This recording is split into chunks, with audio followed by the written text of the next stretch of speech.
복음과 진리를 전하는 방송 KBS. 결코 변하지 않고 변할 수도 없는 가장 강력한 진리의 진수.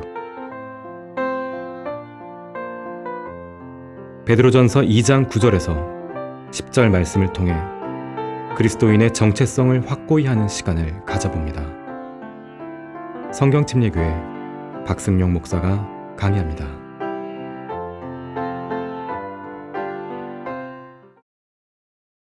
오늘은 베드로전서 2장 9절을 보겠습니다.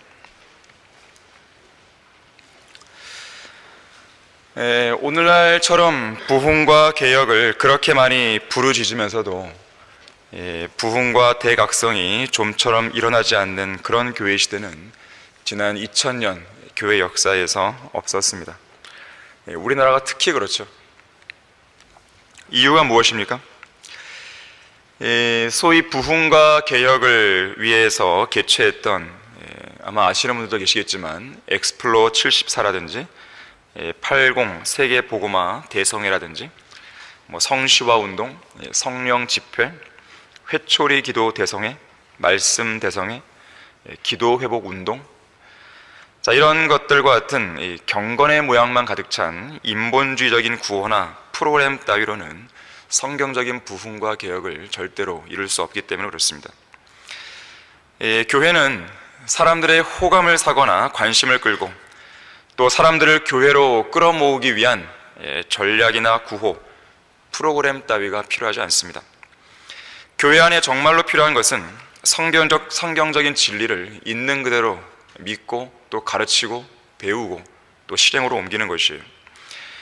그리고 진지하고 겸손하게 기도하는 것입니다. 열정적으로 복음을 전파하는 것이고 성경을 통해 배운 대로 하나님의 말씀을 순수하게 실행하는 것이에요. 그것이 부흥과 개혁을 낳을 수 있는 유일한 방법입니다. 진정한 부흥이 일어나려면 설교 강단이 먼저 살아나야 됩니다. 설교 강단이 죽어있는 상황에서는 그런 부흥과 개혁을 기대할 수가 없어요. 이 피에르 베르톤이라는 사람이 이 설교에 대해서 이런 말을 했습니다. 오늘날의 설교는 성령 하나님이 부재하고 하나님께서 역사하지 않으시는 거예요.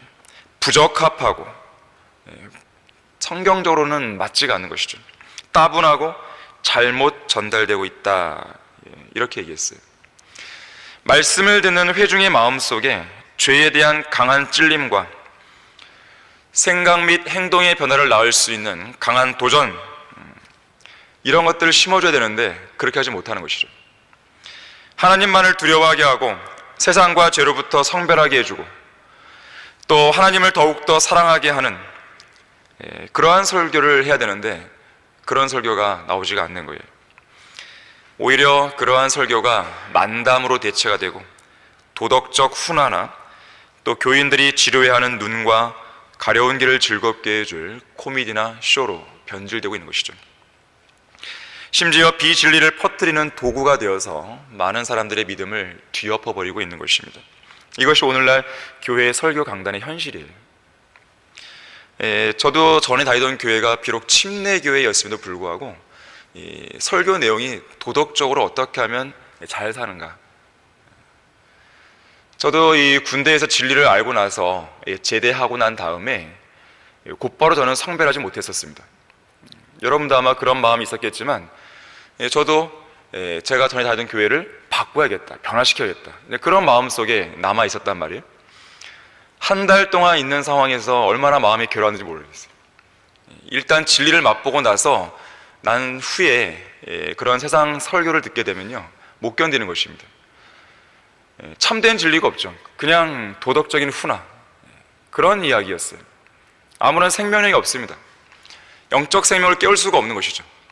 결국 저는 한 달이 지났을 무렵에 교회를 나오게 됐었어요. 그때에서 성교를 한 것입니다.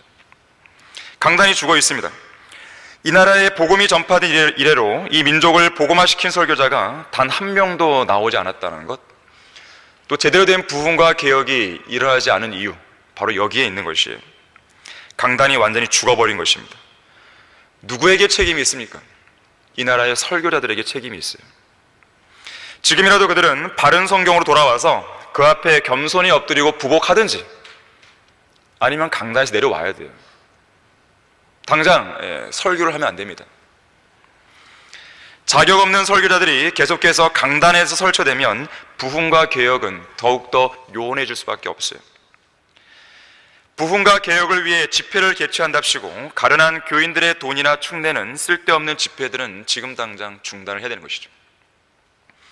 그런 잘못된 일을 계속 참아주면요, 그 교회들과 목사들은 앞으로 계속 할 것이에요. 자기가 옳다고 생각하면서 계속 그 일을 할 것입니다. 결국 그로 인한 피해는 교인들에게 돌아가는 것입니다. 맹목적인 믿음과 무지 속에서 무턱대고 교회들과 목사들을 추종했던 교인들에게 그 모든 피해가 고스란히 들어가는 것이에요. 설교자들은 아무런 피해를 입지 않습니다. 교인들이 가져다주는 돈을 가지고 떵떵거리며 사는 것이죠. 부흥이 일어나기 위해서는요, 진지하고 효과적이고 열렬한 기도가 필요합니다. 성도들의 기도를 통해 역사하시는 하나님의 능력을 믿어야 돼요. 기도는 하나님께서 일하시는 방법입니다. 그분의 뜻을 이루시는 절대적인 수단이에요. 부흥과 개혁을 위한 밑거름입니다. 죽어있는 성도의 생명을 살릴 수 있는 강력한 무기예요. 누군가가 구원받기를 원하십니까? 간절히 기도하세요. 눈물 어린 기도를 하시는 것이죠. 어떤 성도가 타락을 했는데 다시 새로운 생명을 가지고 일어나기를 원하십니까? 잠든 성도가 깨어나기를 원하십니까? 가장 먼저 할 것은 기도예요. 그 사람을 위해서 기도하는 것이에요. 능력 있는 사역을 통해 400만 명의 죄인들을 예수 그리스도 앞으로 인도했던 요한 웨슬리는 순회 전도 여행을 다닐 때마다 한 나이 많은 신실한 기도의 동역자를 항상 데리고 다녔다고 합니다. 부흥을 원한다면 진지한 기도의 시간을 회복해야 됩니다. 마음이 냉랭하십니까? 그러면 지금 당장 모든 일을 멈추고 골방으로 들어가서 주님께 기도하셔야 돼요. 하나님을 향한 뜨거운 첫사랑이 식었습니까? 하늘의 본향에 대한 소망이 사그라들었어요? 예수님의 재림에 대해서 여러분의 가슴이 막 뛰지가 않아요? 그렇다면 골방으로 들어가서 은밀히 주님과 만나는 시간을 먼저 가지셔야 됩니다. 그러한 성도는 구령하러 나갈 것이 아니에요. 그러한 성도는 성경을 막 공부하느라고 분주할 것이 아닙니다. 먼저 기도하셔야 돼요. 랄프 왈러는 이렇게 말했습니다. 나의 가장 큰 열망이요 나의 변치 않는 기도는 죄인들이 하나님께로 회심하는 것이며 그분의 성도들이 부흥하는 것입니다. 멸망하는 죄인들을 향한 뜨거운 연민을 주십시오. 저로 하여금 영원을 설교하게 하시고 영원을 위해 기도하게 하시고 영원을 전파하게 해 주소서. 부흥을 위한 또 하나의 조건은 성별이에요. 성별. 지금 당장 죄의 자리에서 일어나야 됩니다. 잠자는 자여 깨어라. 그리고 죽은 자들로부터 일어나라. 그러면 그리스도께서 내게 빛을 주시리라. 실제로 여러분의 삶에서 현재 각자가 연루되어 있는 죄 문제가 해결되지 않으면 아무리 열심히 교회를 다니고 새벽같이 일어나서 성경을 읽고 밤이 새도록 기도해도 부흥과 개혁은 개별적으로 절대로 일어나지 않습니다. 악인들의 기도가 거룩하신 하나님께는 가증하기 때문에 그래요. 주님께서는 그런 자들의 기도를 절대로 듣지 않으십니다. 하나님께서는 세상과 죄로부터 성별한 그리스도인들의 기도를 기뻐하세요. 그 기도를 듣길 원하시는 거예요.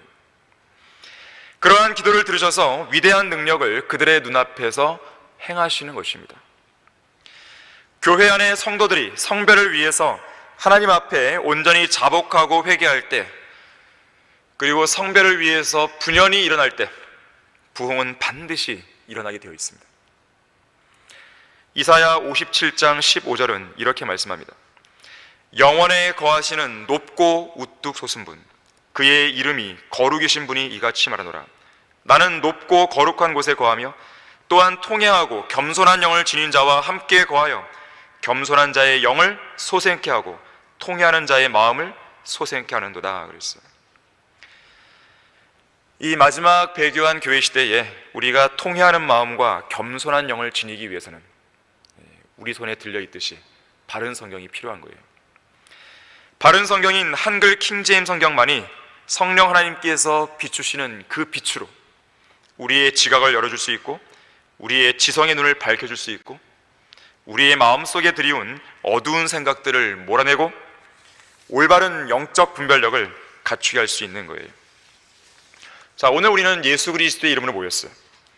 한글 킹제임 성경, 하나님께서 보존해 주신, 한글로 보존해 주신 그 성경의 근거에서 우리는 모여 있습니다. 오늘 이 자리가 한 번의 성경 공부와 두 번의 예배에 선포되는 두 번의 설교 말씀, 자, 이것이 여러분의 완고한 마음을 부숴내는 계기가 되어야 되는 거예요. 사실 우리는 특별히 어떤 부흥회가 필요한 게 아닙니다. 주일날만 여러분들이 잘 참석을 해서 그 말씀에 잘 반응만 해도 여러분 안에는 충분히 부흥과 개혁이 일어날 수 있어요. 하나님의 바른 말씀 앞에 여러분이 어떻게 반응하냐에 달려 있습니다. 오늘은 그 계기로 삼으셔야 돼요. 아니, 매주가 그래야 되는 것입니다. 아니, 매일같이 여러분이 보고 있는 말씀을 통해 그런 계기를 마련해 나가셔야 돼요. 사실 우리는 이 세상을 빨리 떠나고 싶지만 그날이 오기까지는, 휴거가 있기까지는 이 세상에서 어쨌든 살아가야 됩니다. 그러다 보면 이 세상의 때가 안 묻을 수가 없어요. 계속 영향을 받습니다. 또 우리의 육신이 있기 때문에 그 영향을 안 받을 수가 없어요. 하지만 영향을 받는다고 해서 우리가 그냥 방치하겠습니까? 그건 아니잖아요. 계속해서 더러운 것이 묻을 때마다 말씀의 물로 계속 씻어내고 또 씻어내고 해야 되는 거예요. 그러한 싸움이 우리의 영적 생활에서 계속 지속돼야 되는 것입니다. 매일의 삶도 그렇지만 특별히 우리가 영과 진리로 경배를 드리는 이 자리에서 다시 한번 그런 전기를 마련해 놓을 수 있어야 되는 거예요.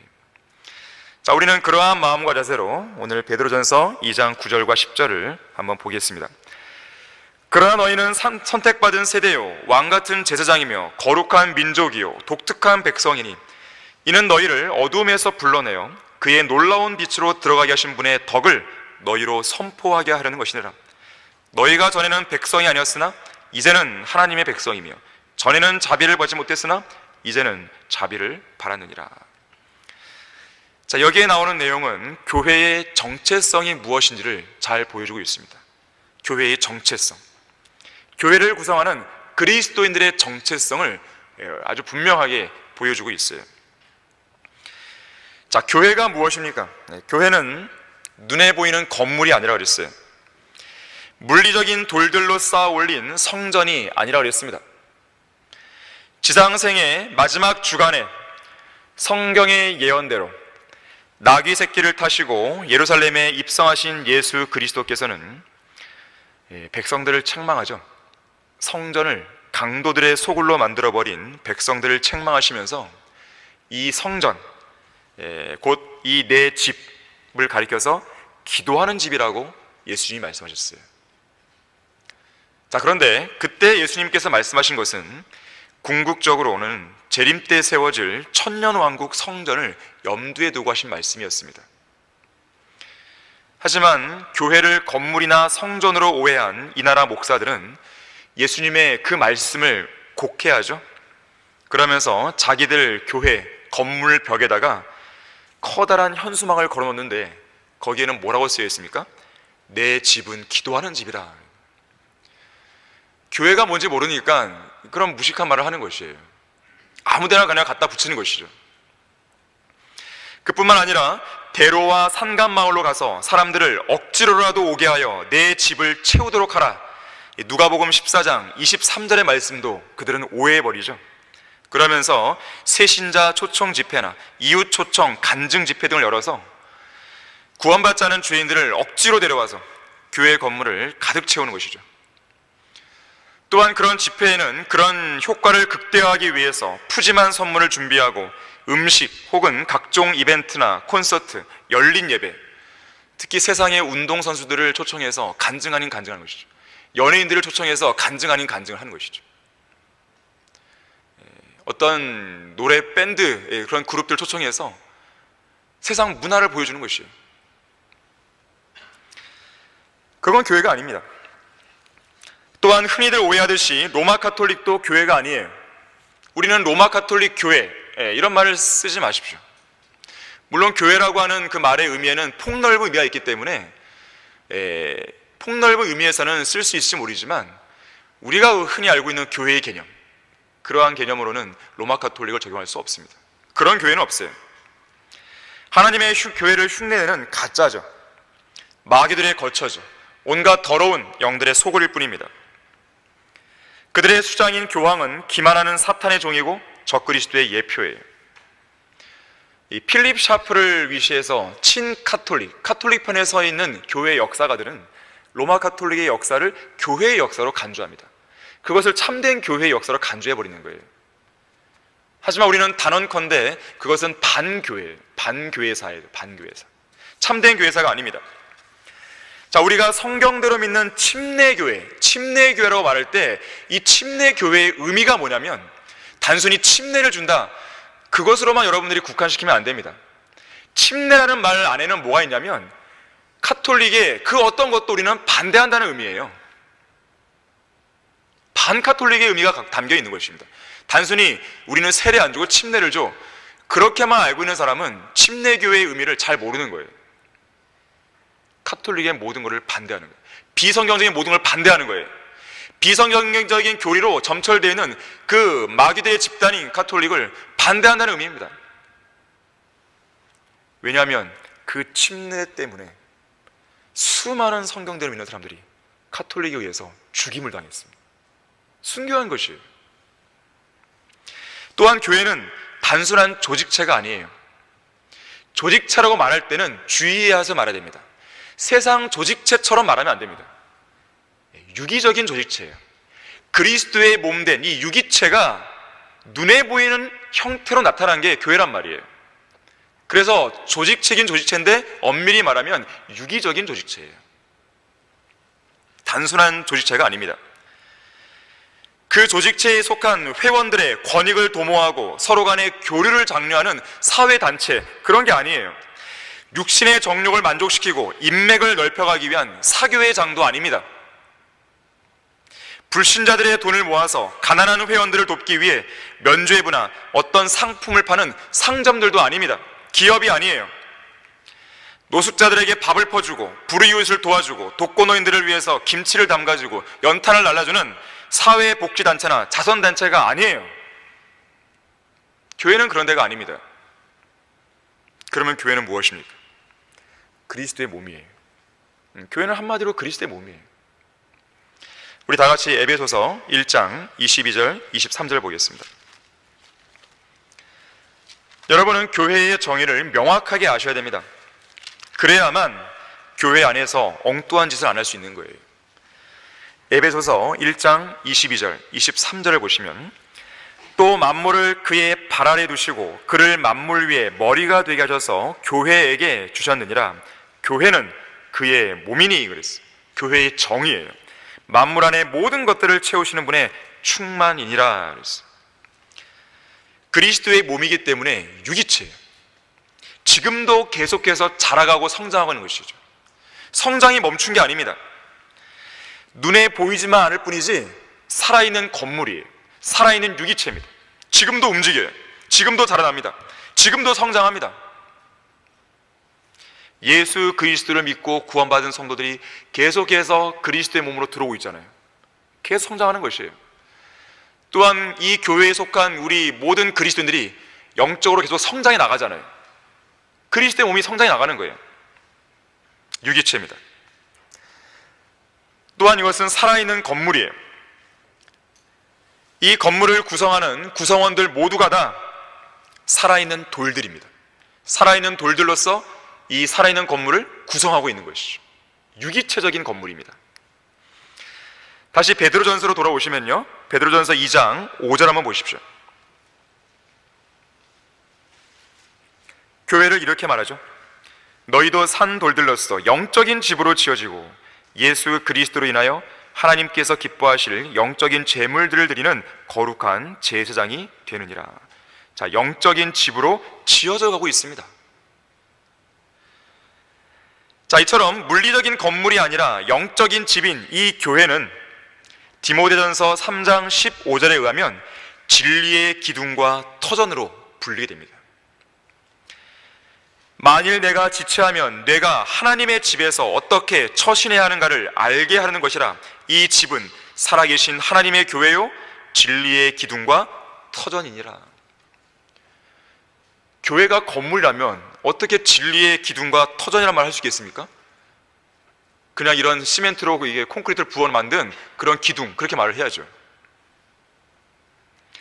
자, 이 말씀에 따르면 진리가 없는 교회는 교회가 될 수 없다는 거예요.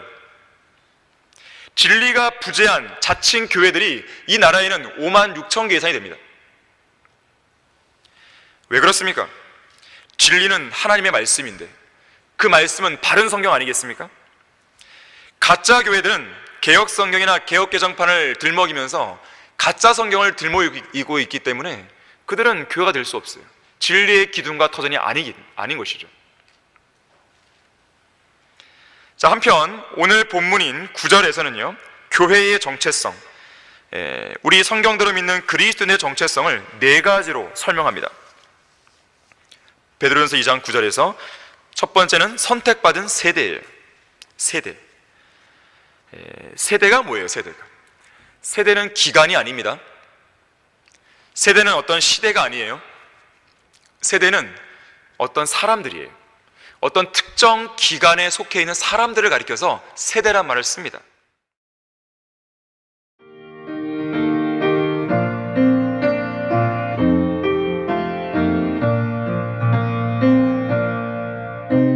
복음과 진리를 전하는 방송 KBS. 한 혈통을 가진 가문이나 가계를 나타낼 때가 있어요. 아담의 세대.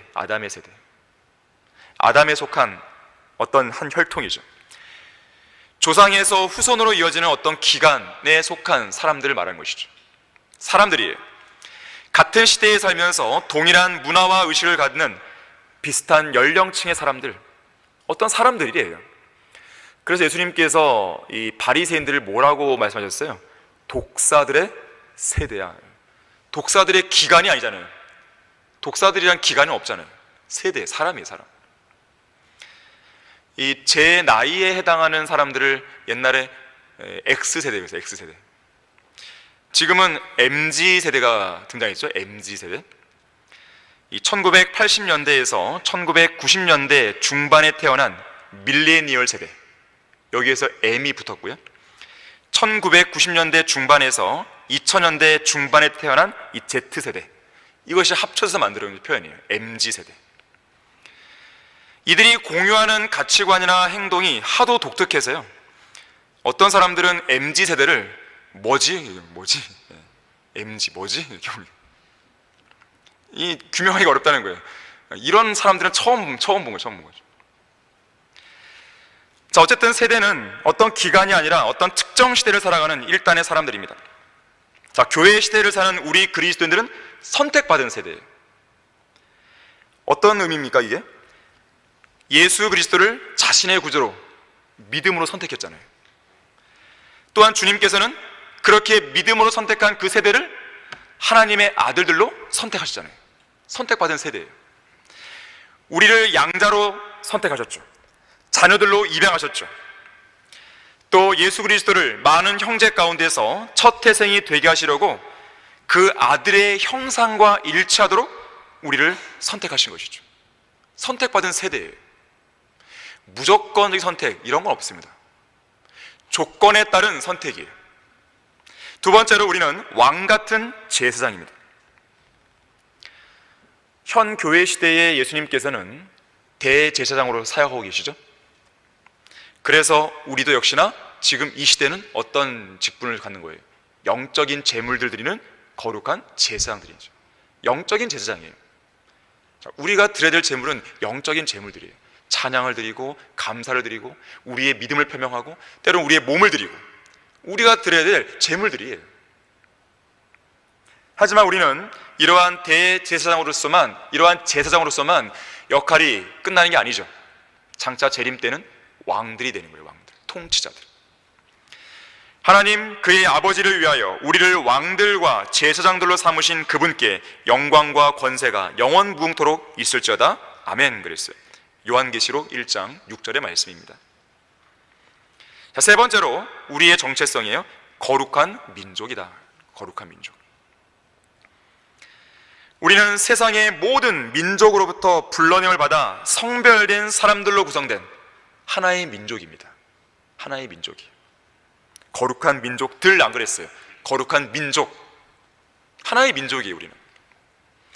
마지막 네 번째는 우리를 가리켜서 독특한 백성이다. 독특한 백성. 구원받지 않은 세상 죄인들과는 확연하게 구분되는 그런 특징들을 가진 매우 독특한 사람들이에요. 무엇이 독특합니까? 여러분은 뭐가 독특하십니까? 우선 우리는 영원한 생명을 소유하고 있어요. 그런 사람들이 어디 있어요, 이 세상에? 그리스도인밖에 없는 것이죠. 또 영적으로 보면 우리의 영은 이 몸 안에도 있지만 지금 천사에도 가 있잖아요. 독특해요. 하늘나라의 시민권이 있습니다. 우리는 이중국적을 가지고 있어요. 이 땅에서는 이중국적을 가지면 불법이지만 우리는 이중국적을 가지고 있어요. 이 땅의 대한민국의 국민이기도 하지만 그것은 우리의 본질적인 부분이 아니에요. 하늘의 시민권을 우리는 가지고 있습니다. 네 번째로, 그리스도께서 나타나실 때 우리는 휴거됩니다. 우리만 올라가는 거예요. 주님이 공주로 오시면 우리 그리스도인들만 올라가는 것이죠. 독특하죠. 또한 휴거 때 영원히 죽지도 썩지도 않을 새로운 몸을 입습니다. 그 약속을 누구에게 주셨단 말이에요? 우리에게 주신 것이죠. 독특한 사람들이. 그리스도의 심판석에는 우리 그리스도인들만 섭니다. 다른 시대에 구원받은 성도들은 못 서요. 우리만 섭니다. 독특한 사람들입니다. 죄인들은 당연히 못 서죠. 또한 그 심판석에서 우리는 상을 받죠. 또한 우리는 어린 양의 혼인식에서 주인공이에요. 신부예요, 신부. 우리는 하객들로 참석하는 게 아니에요. 천년왕국에서는 예수 그리스도와 함께하는 공동 상속자의 직위를 갖게 됩니다. 백보자 심판에서는 우리가 천사들을 심판하죠. 배심원으로 참석하는 거예요. 천사들을 심판하는 존재가 어디 있어요? 독특한 사람들입니다. 자, 우리는 하나님의 말씀을 최종 권위로 믿습니다. 이 시대에 누가 그렇게 해요? 다 자기 주먹을 믿어라, 자기 나름대로 종교를 믿어라, 부모의 말을 믿어라, 친구의 말이 최종 권위가 있고 어떤 철학자의 말, 과학자의 말이 최종 권위가 된 것이죠. 우리는 하나님께 기도하잖아요. 독특한 사람들이에요. 눈에 보이진 않지만 우리는 그분을 믿고 있습니다. 사랑하고 있습니다. 독특한 사람들이에요. 또한 우리는 그리스도의 대사로서 죄인들의 혼을 주님께로 이겨오는 구령자입니다. 대사들이에요. 대사. 하늘나라를 대표하는 대사들입니다. 하늘의 시민권을 가진 사람들로서 이 땅에서 하늘나라를 대표하는 대사들이에요. 대단한 직분입니다. 또한 예수 그리스도의 재림을 소망하죠. 독특한 사람들입니다. 세상의 정욕과 풍조에 이리저리 휩쓸리지 않습니다. 그래서 사람들은 우리를 이상하게 여겨요. 너희들은 도대체 뭐야? 이 독특한에 해당하는 영어 단어를 보니까 peculiar, peculiar. 이상하다는 거예요. 기이하다는 거예요. 기묘하다는 거죠. 정말로 별난 사람들이라는 거예요. 별난 사람들. 다시 말해서 세상 사람들은 그리스도인들을 대할 때마다 독특하다고 느끼는 것인데, 좋게 말해서 독특한 것이죠. 그들은 우리를 별난 사람으로 보는 것이에요. 그런데 우리가 그렇게 느껴지도록 만드는 것이 오히려 잘된 것이에요. 만약에 그리스도인들이 별난 사람들로 비치지 않고 세상 사람들이 딱 좋아하기에 적합한 그런 사람들로 비친다면 그건 비참한 것입니다. 누군가가 여러분을 보면서 누구누구는 교회를 다니는 그리스도인이긴 하지만 어디서나 그리스도인의 티를 내지 않고 우리와 잘 어울릴 줄 아는 아주 멋진 사람이야 라는 말을 한다면 여러분은 기분이 좋습니까? 아니면 부끄럽습니까? 부끄러워야 되는 것이죠. 그거는 부끄러운 것이죠. 창피한 것이죠. 그 말을 듣고도 부끄러워하지 않고 아주 자랑스러운 성도가 있다면 정신 차려야 되는 것이죠. 우리는 세상으로부터 인정받는 사람들이 아닙니다.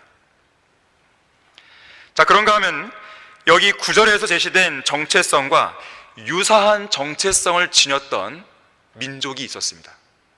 바로 이스라엘이에요. 우리 다 같이 출애굽기 19장 5절 6절을 찾아보겠습니다.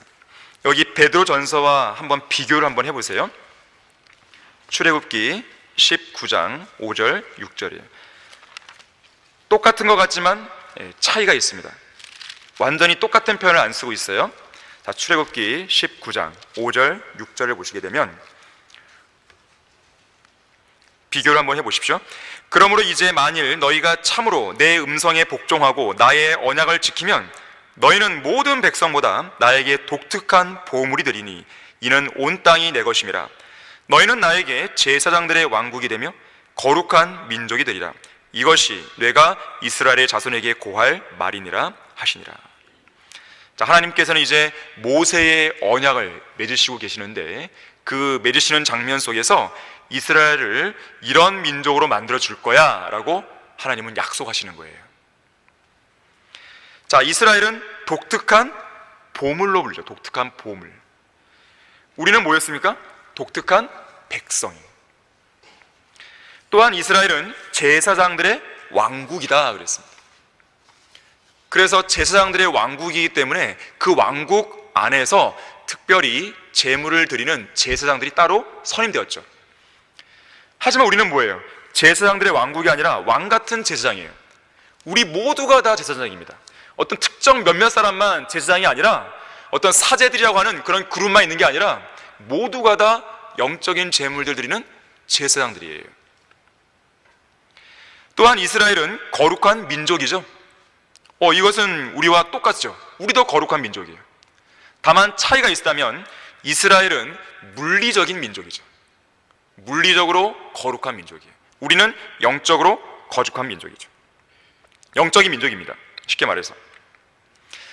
자, 그런가 하면 그리스도인들에게 사용된 선택받은 세대라는 표현은 출애굽기에 안 나오죠.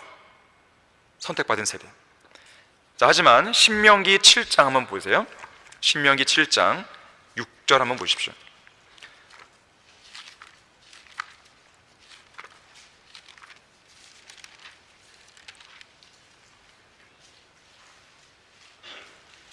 자, 신명기 7장 6절을 보시면 이는 내가 주 너의 하나님께 거룩한 백성임이니 주 너의 하나님께서 땅 위에 있는 모든 백성 위에 너를 택하시어 자신의 특별한 백성이 되게 하셨습니다.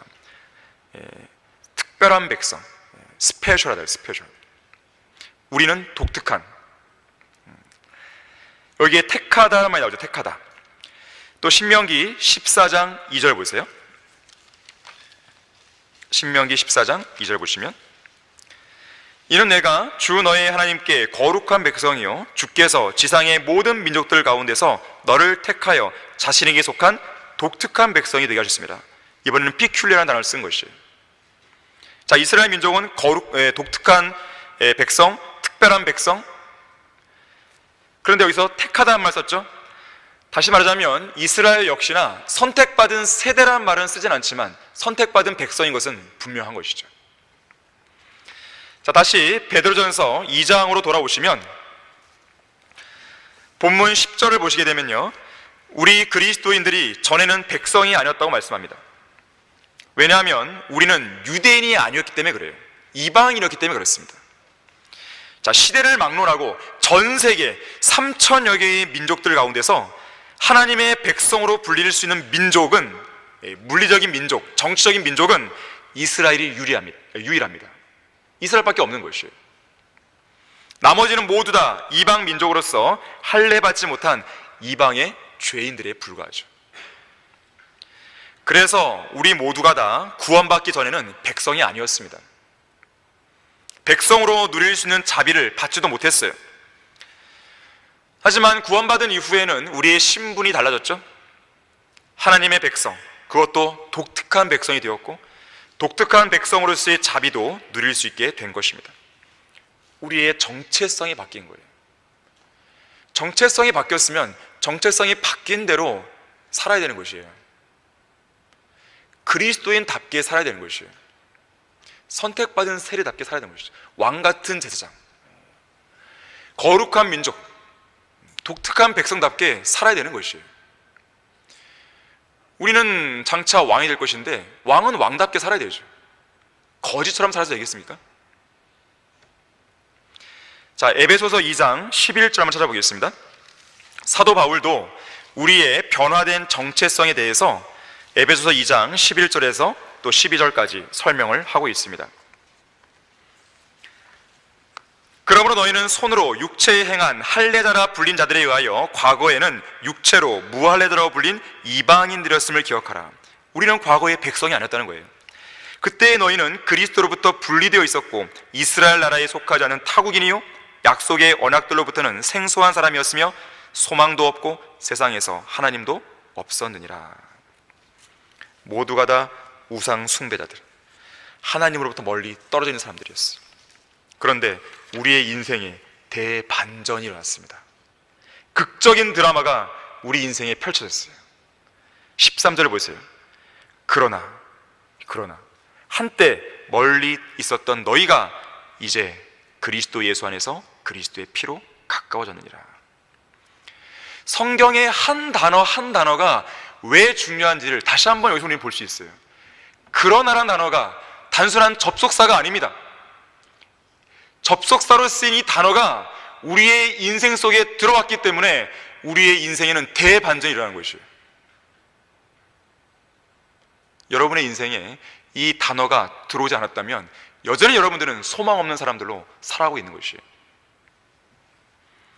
이 그러나라는 단어는 구원받지 못한 진노의 자녀였던 죄인이 예수 그리스도를 통해서 어떤 변화를 겪었는지를 잘 보여주고 있는 것이죠. 매우 중요한 단어입니다. 우리의 인생에 그러나가 없었다면 우리에게는 소망이 없었을 것이에요. 이 단어가 우리 인생 안으로 들어왔기 때문에 지금은 더 이상 진노의 자녀가 아닌 신분이 된 것이죠. 이런 인생의 대반전을 가능하게 한 것은 무엇입니까? 예수 그리스도의 피죠. 한때 멀리 있었던 너희가 이제 그리스도 예수 안에서 그리스도의 피로 가까워졌느니라. 자, 그렇다면 이렇게 예수 그리스도의 피를 통해서 놀랍도록 지위와 정체성이 변화된 우리가 앞으로 남은 생에서 무엇을 해야만 하는 것인가? 자, 그 내용이 베드로전서 2장 9절 후반부에 제시되어 있습니다.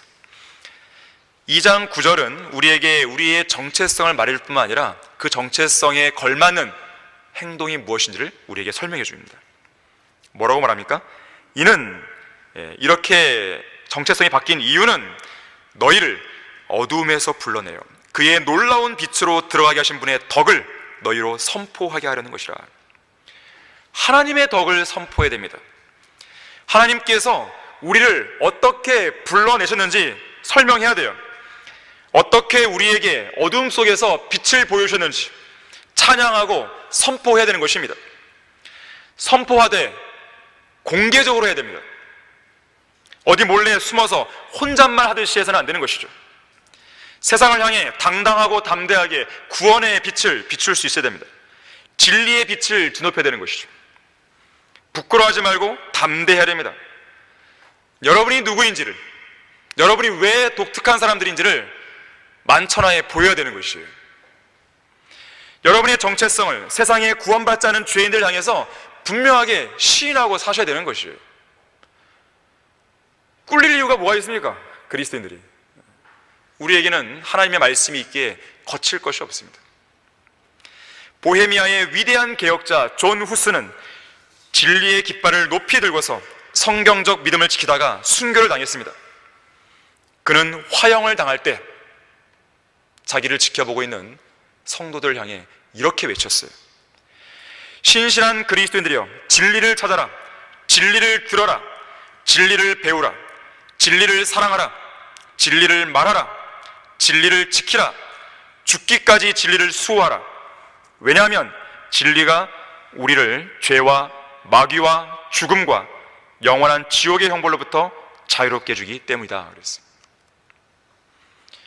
존 후스는 이 악마의 그림이 그려진 종이 모자가 그의 머리 위에 씌워졌을 때 존 후스는 부끄러워하지 않았습니다. 이렇게 말했어요. 내 주 예수 그리스도께서는 죄 많은 나를 위하여 가시 면류관을 쓰셨도다. 그렇다면 내가 주님을 위해 덜 고통스러운 이 면류관을 쓰지 말란 법이 어디 있단 말인가? 이따위의 조롱과 비웃음이 뭐가 그리 창피하단 말인가? 누가 뭐래도 나는 그것을 쓸 것이며 기꺼이 쓸 것이다 그랬어요. 그리고 순교를 당한 것이에요. 자, 이 자리에 앉아있는 여러분 모두가 우리의 정체성, 이 정체성을 잊지 말아야 되는 것이에요. 그것이 오늘 우리가 배워야 될 중요한 교훈입니다.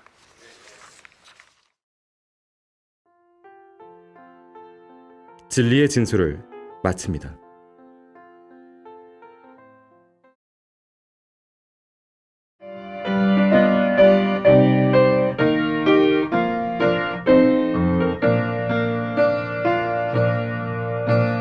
복음과 진리를 전하는 방송 KBS